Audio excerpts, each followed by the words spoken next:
Hello दोस्तों, स्वागत है हमारा प्यारे से यूट्यूब चैनल में। दोस्तों, ये चैनल मैंने कहानियाँ सुनाने के लिए बनाया है, जिससे आप कहानियाँ और किस्से सुन के शिक्षा प्राप्त कर सकते हैं और उनको अपने जीवन में उपयोग कर सकते हैं। किस तरह से ये कहानियाँ हमें जीवन में जीना सिखाती हैं। चलिए शुरू करते हैं दोस्तों आज की एक कहानी को। दोस्तों, ये कहानी एक अक्लमंद हंस की। एक बहुत बड़ा विशाल पेड़ था। उस पर बीसियों हंस रहते थे। उनमें एक बहुत सयाना हंस था, बुद्धिमान और बहुत दूरदर्शी। सब उसका आदर करते थे, ताऊ कहकर बुलाते थे। एक दिन उसने एक नन्ही सी बेल को पेड़ के तने पर बहुत नीचे लिपटते पाया।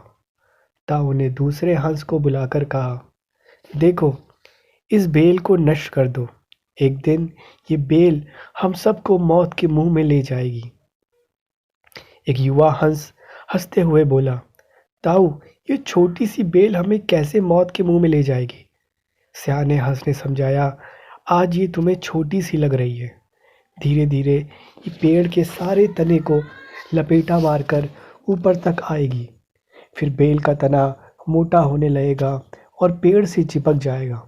तब नीचे से ऊपर तक पेड़ पर चढ़ने के लिए सीढ़ी बन जाएगी। कोई भी शिकारी सीढ़ी के सहारे चढ़कर हम तक पहुंच जाएगा और हम मारे जाएंगे। दूसरे हंस को यकीन न आया, एक छोटी सी बेल कैसे सीढ़ी बनेगी?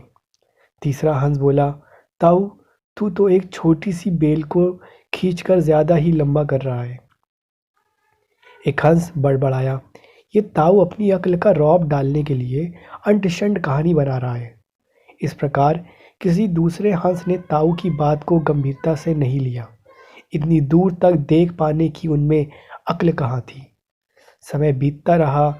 बेल लिपटते लिपटते ऊपर शाखाओं तक पहुंच गई। बेल का तना मोटा होना शुरू हुआ और सचमुच ही पेड़ के तने पर सीढ़ी बन गई, जिस पर आसानी से चढ़ा जा सकता था। सबको ताऊ की बात की सच्चाई सामने नजर आने लगी, पर अब कुछ नहीं किया जा सकता था, क्योंकि बेल इतनी मजबूत हो गई थी कि उसे नष्ट करना हंसों के बस की बात नहीं थी। एक दिन जब हंस दाना चुगने बाहर गए हुए थे, तब एक बहेलिया उधर आ निकला। पेड़ पर बनी सीढ़ी को देखते ही उसने पेड़ पर चढ़कर जाल बिछाया और चला गया। सांझ को सारे हंस लौटकर पेड़ पर उतरे तो बहेलिए के जाल में बुरी तरह फंस गए।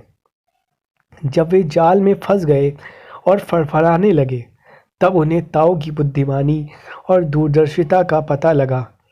सब ताऊ की बात ना मानने के लिए लज्जित थे और अपने आप को कोस रहे थे। ताऊ सबसे रूठ था और चुप बैठा था। एक हंस ने हिम्मत करके कहा, ताऊ, हम मूर्ख हैं, लेकिन अब हमसे मुंह मत फेरो।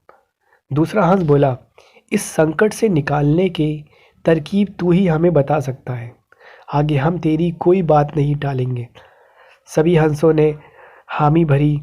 तब ताऊ ने उन्हें बताया, मेरी बात ध्यान से सुनो। सुबह जब बहेलिया आएगा, तब मुर्दा होने का नाटक करना। बहेलिया तुम्हें मुर्दा समझकर जाल से निकालकर जमीन पर रखता जाएगा। वहां भी मरे समान पड़े रहना। जैसे ही वह अंतिम हंस को नीचे रखेगा, मैं सीटी बजाऊंगा। मेरी सीटी सुनते ही सब उड़ जाना। सुबह बहेलिया आया। हंसों ने वैसा ही किया जैसा ताऊ ने समझाया था। सचमुच बहेलिया हंसों को मुर्दा समझकर जमीन पर पटकता गया। सीटी की आवाज के साथ ही सारे हंस उड़ गए। बहेलिया अवाक होकर देखता रह गया। दोस्तों, इस कहानी से हमें सीख मिलती है कि बुद्धिमानों की सलाह गंभीरता से लेनी चाहिए। दोस्तों, हम अपने बड़े बूढ़ों की बातों को ऐसे ही हवा में उड़ाते रहते हैं कि अब तो ये बूढ़े हो गए हैं, इनमें अकल नहीं है। मगर वास्तव में दोस्तों, उन्होंने हमसे ज़्यादा दुनिया देखी है। उन्हें हमसे ज़्यादा अनुभव और एक्सपीरियंस है। उन्होंने तरह-तरह के एक्सपीरियंस को अनुभव करा है। तो ये हमारी खुशनसीबी है कि वो अपना अनुभव हमारे साथ बाँट रहे हैं और हमें सलाह दे रहे हैं। क्योंकि हम इस दुनिया में नए हैं दोस्तों।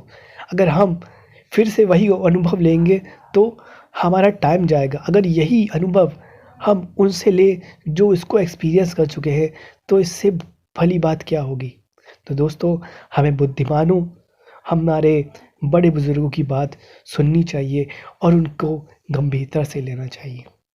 आशा करता हूँ दोस्तों, आपको ये कहानी अच्छी लगी होगी। आप ऐसी ही शिक्षाप्रद कहानियाँ सुनना चाहते हैं तो इस चैनल को सब्सक्राइब करिए। चलिए दोस्तों, अब मैं आपसे विदा लेता हूँ।